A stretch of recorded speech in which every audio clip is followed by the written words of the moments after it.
ಒಂದು ಪುರಂದರದಾಸರ ಕಥೆ.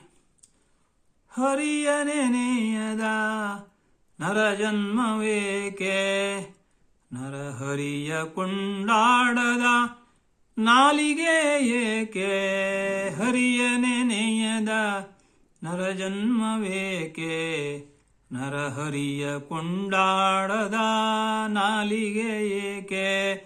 ವೇದವನೋದದ ವಿಪ್ರತಾನೇಕೆ, ಕಾದಲರಿಯದ ಕ್ಷತ್ರಿಯನೇಕೆ. ಕ್ರೋಧವ ಬಿಡದ ಸನ್ಯಾಸಿ ತಾನೇಕೆ, ಆದರವಿಲ್ಲದ ಅಮೃತಾನ್ನವೇಕೆ.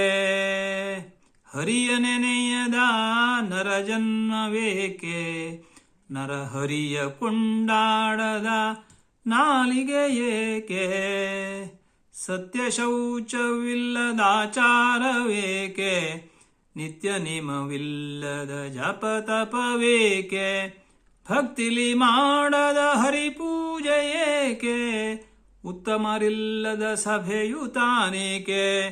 ಮಾತಾಪಿತರ ಪೊರೆಯದ ಮಕ್ಕಳೇಕೆ, ಮಾತು ಕೇಳದ ಸೊಸೆ ಗೊಡವೆ ತಾನೇಕೆ. ನೀತಿನೇರಿಲ್ಲದ ಕೂಡ ತಾನೇಕೆ, ಅನಾಥನಾದ ಮೇಲೆ ಕೋಪವದೇಕೆ.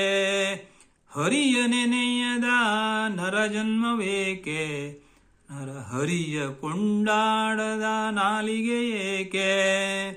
ಅಳಿದು ಅಳಿದು ಹೋಗುವ ಮಕ್ಕಳೇಕೆ, ತಿಳಿದು ಬುದ್ಧಿಯ ಹೇಳದ ಗುರುವೇಕೆ. ನಳಿನನಾಭ ಶ್ರೀ ಪುರಂದರ ವಿಠಲನ ಚೆಲುವ ಮೂರುತಿಯ ನೋಡದ ಕಂಗಳೇಕೆ. ಹರಿಯ ನೆನೆಯದ ನರ ಜನ್ಮವೇಕೆ, ನರಹರಿಯ ಕೊಂಡಾಡದ ನಾಲಿಗೆ ಏಕೆ.